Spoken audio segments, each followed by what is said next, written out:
If you only learn one thing about trading, learn this. Before you ever buy or sell, you need to know one thing.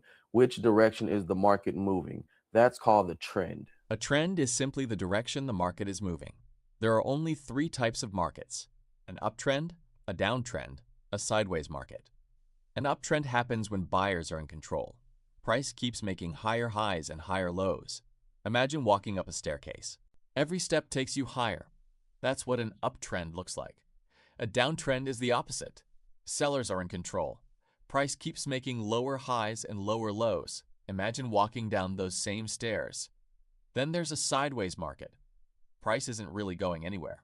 Buyers and sellers are fighting for control, and this is where many beginners lose money because they force trades that aren't there. One of the biggest mistakes new traders make is buying in a downtrend or selling in an uptrend. Instead, try to trade with the direction of the market. It's like swimming with the current instead of against it. The trend won't guarantee a winning trade, but it gives you a much better chance of success. In the next lesson, I'll show you how to find support and resistance.